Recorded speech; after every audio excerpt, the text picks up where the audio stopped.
Oi, meu nome é Luan e eu vim aqui trazer um pouco de cultura pra você. Fecha seu Instagram, para o que você tá fazendo e presta atenção no que eu vou falar agora. Talvez você vá se interessar. Bom, e quando eu disse cultura, eu quero dizer uma parte importantíssima da cultura não só do Brasil, mas que influenciou no mundo inteiro. E aí eu vou dar 5 segundos pra você adivinhar. Caramba, é isso mesmo que você pensou, é a arte de vanguarda. Eu sei que estava no título, mas eu quis fazer esse suspense. Esse nome arte de vanguarda pode soar meio familiar, né? Isso porque a sua professora de artes com certeza já falou isso em sala de aula. A arte de vanguarda, também conhecida como movimento vanguardista, foi um conjunto de movimentos culturais que aconteceram em vários locais da Europa e no Brasil no começo do século XX, influenciando até na literatura. De acordo com Ferreira Goulart, no seu livro Indagações de Hoje, o conceito de vanguarda depende muito da cultura e da região. O que é considerado vanguarda em Paris pode não ser considerado vanguarda em Recife, e vice-versa. Na verdade, a palavra vanguarda deriva da palavra avant-garde, que é um nome em francês, só que eu não consigo pronunciar ele em francês.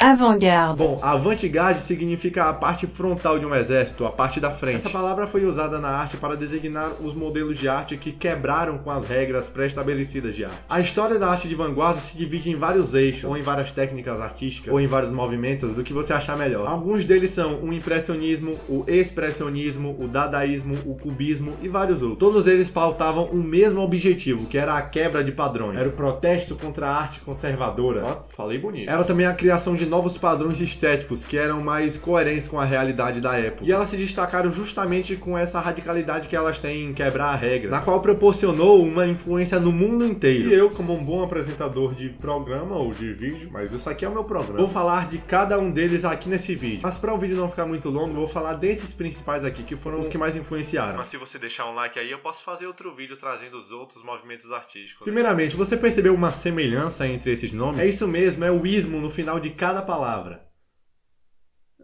Você não percebeu? Isso porque esse ismo, ele significa um modo de fazer alguma coisa ou um sistema.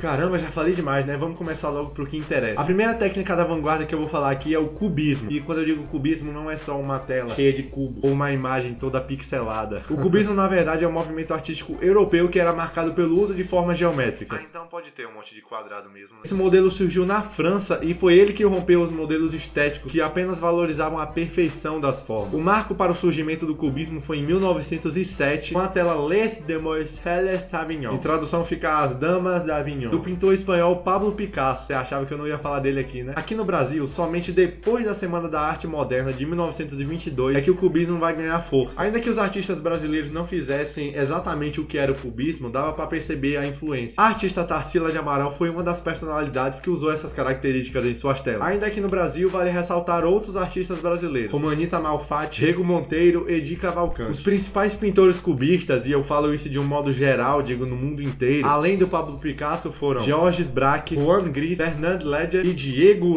Rivera. Já deu pra sacar como é que vai ser o vídeo? Legal, então vamos para o próximo movimento vanguardista. E o próximo movimento vanguardista que eu vou sortear aqui na minha caixinha é o dadaísmo. Sim, eu vou falar do movimento artístico chamado dadaísmo, também chamado de movimento Dada. O dadaísmo foi um movimento artístico também surgido na França, cujo lema era a destruição também é criação. Ele foi considerado um movimento surrealista de caráter ilógico. Ou seja, você olhava uma obra dadaísta e pensava o que esse cara tinha na cabeça quando fez isso. Isso porque ele era a mistura de vários elementos, seja na realidade ou seja na tela. Para você ter uma ideia, a principal obra dadaísta é um mictório de cabeça para baixo. Foi criada em 1917 por Marcel Duchamp. Ela foi nomeada de A Fonte. Pronto. Não tem mais nada pra falar sobre a tela. Tá vendo o que eu disse? Você olha e pensa, o que esse cara tava na cabeça? Foi ele, Marcel Duchamp, que criou um termo chamado de ready-made. Tá escrito aqui.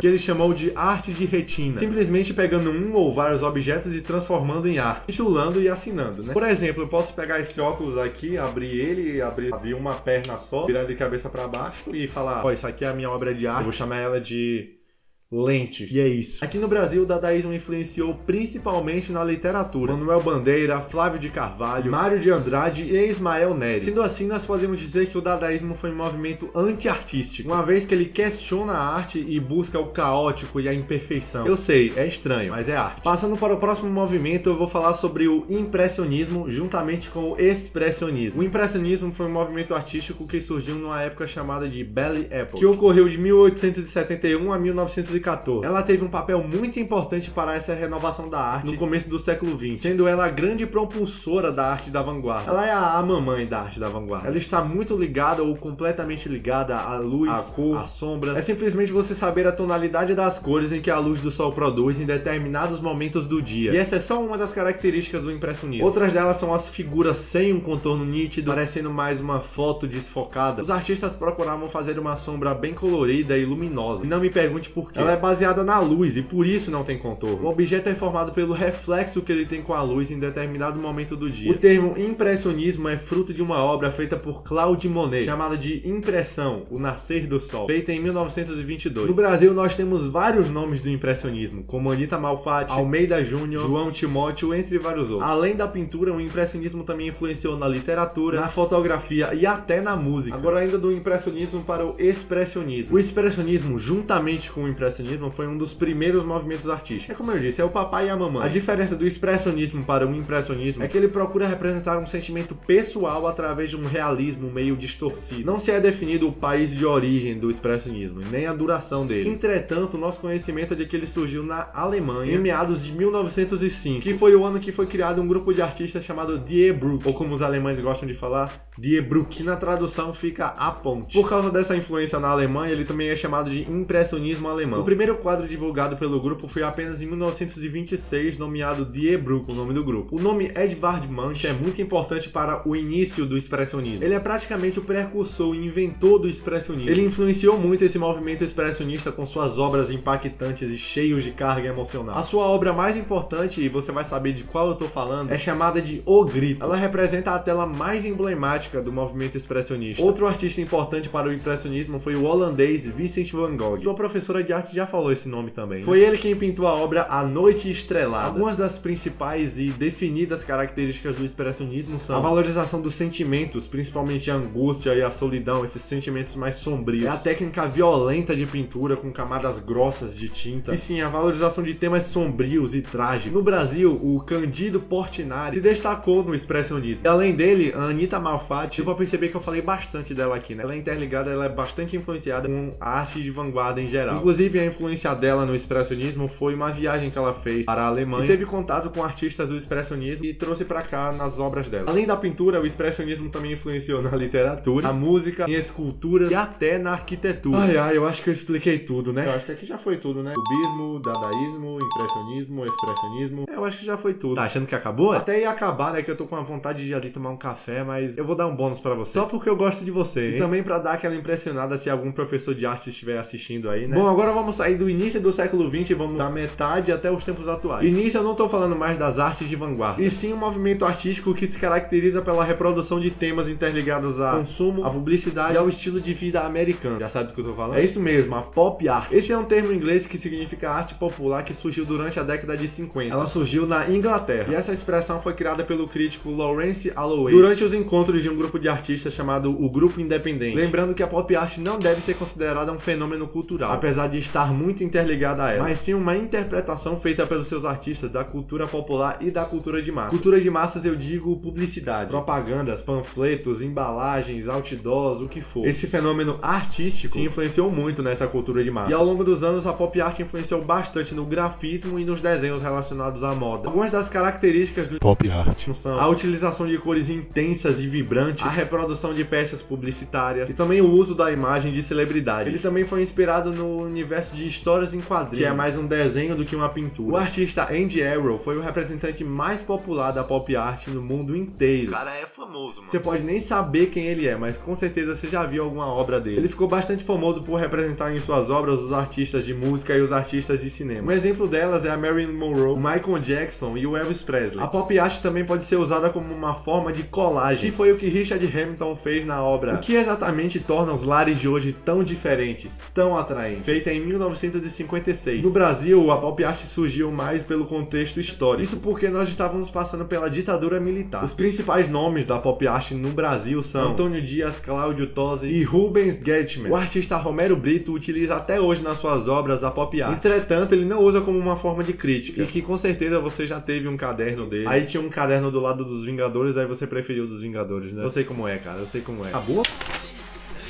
Acabou. E é isso, espero que vocês tenham gostado desse vídeo e espero que vocês tenham aprendido alguma coisa aí também, né? Porque, mano, eu falei muita coisa aqui. O que eu não disse aqui, eu vou deixar pra sua professora falar na sala de aula. Apesar de contas, ela é paga pra isso, né? E se você gostou desse vídeo, não esqueça de deixar o seu like, se inscrever no canal e compartilhar esse vídeo nas suas redes sociais pra passar um pouco de conhecimento para seus amigos e familiares, né? E é isso, gente. Beijão, até a próxima. Ai, que vontade de tomar aquele café.